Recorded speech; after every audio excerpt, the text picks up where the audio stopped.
Hello friends, welcome to my channel Sireesha home lifestyle. ఈరోజు మన ఛానల్లో నేను ఎంతో టేస్టీ వెజిటేబుల్ సాంబార్ రెసిపీని చేయబోతున్నాను.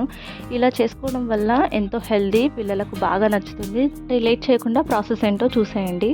ముందుగా వెజిటేబుల్స్ అన్నిటిని కట్ చేసుకొని రెడీగా పెట్టుకోవాలి. ఆనియన్, పచ్చిమిర్చి, క్యారెట్, అలాగే సొరకాయ, టమాటో, ఇంకా మీకు కావాల్సిన వెజిటేబుల్స్ అన్నీ కట్ చేసుకొని రెడీగా పెట్టుకోండి. దీంట్లో కావాలంటే వంకాయ, బెండకాయ ఇవన్నీ వేసుకోవచ్చు. అలాగే చింతపండు పులుసు కోసం చింతపండుని నానబెట్టుకుని పులుసు తీసి రెడీగా పెట్టుకోవాలి. ఇప్పుడు కుక్కర్లో కందిపప్పు, ఒక గ్లాస్ కందిపప్పు వేసి ఉడికించుకోవాలి. ఇలా ఉడికించుకున్న దాన్ని పక్కన పెట్టుకోవాలి. ఇప్పుడు స్టవ్ ఆన్ చేసుకొని ఒక మందపాటి గిన్నె, పెద్ద గిన్నె పెట్టుకొని ఆ ప్యాన్ హీట్ అయిన తర్వాత దాంట్లో 4 టేబుల్ స్పూన్ ఆయిల్ వేసి, ఆయిల్ కూడా హీట్ అయిన తర్వాత దాంట్లో పోపు దినుసులు వేసుకోవాలి. జీలకర్ర, ఆవాలు, శనగపప్పు, అలాగే ఎండుమిర్చి కట్ చేసుకొని వేసుకొని పోపుని ఫ్రై చేసుకోవాలి. ఇలా ఫ్రై అయిన తర్వాత దీంట్లో పచ్చగా దంచి పెట్టుకున్న వెల్లుల్లి రెబ్బల్ని కూడా వేసుకోవాలి. ఇలా 10 నుంచి 15 వేసుకోవాలి. అలాగే మునక్కాయ, ఇది కూడా మెయిన్ ఇంగ్రీడియంట్ అండి సాంబార్లో.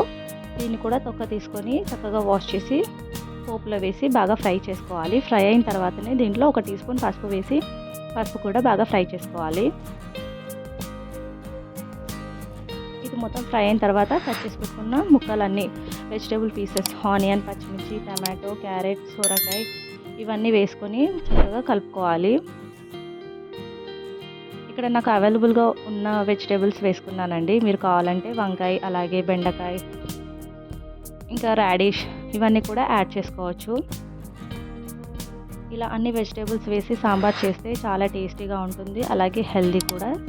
తప్పకుండా ఇంట్లో ట్రై చేయండి. ఇలా వెజిటేబుల్స్ అన్నీ ఫ్రై చేసుకున్న తర్వాత దీంట్లో ఉడికించి పెట్టుకున్న పప్పుని యాడ్ చేసుకోవాలి. ఆ పప్పులోనే చింతపండు పులుసుని కూడా రెడీ చేసుకున్నాం కదా, అది కూడా మొత్తం అంతా కలుపుకొని ఆ పప్పు మిశ్రమాన్ని మొత్తం ఇందులో వేసుకొని ఈ వాటర్ అంతా కలుపుకోవాలి.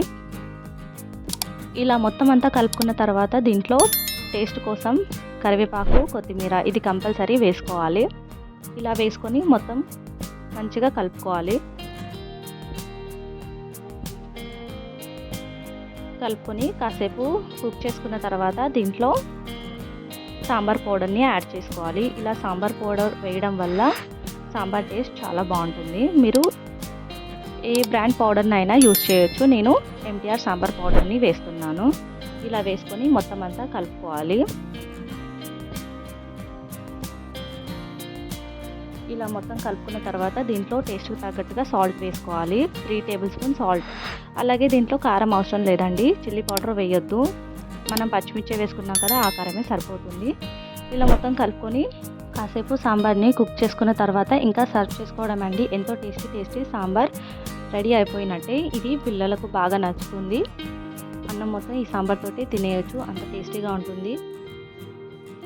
ఇందులో అన్ని వెజిటేబుల్స్ వేసాం కాబట్టి చాలా హెల్దీ. ఇలా వీక్లీ వన్స్ ఒకసారి చేసుకున్న పిల్లలు బాగా ఇష్టంగా తింటారు. ఈ వీడియో నచ్చితే తప్పకుండా లైక్ చేయండి, కామెంట్ చేయండి, షేర్ చేయండి. కొత్తగా చూస్తున్న వాళ్ళు మన ఛానల్ని సబ్స్క్రైబ్ చేసుకోండి. Thank you for watching. Thank you for your time.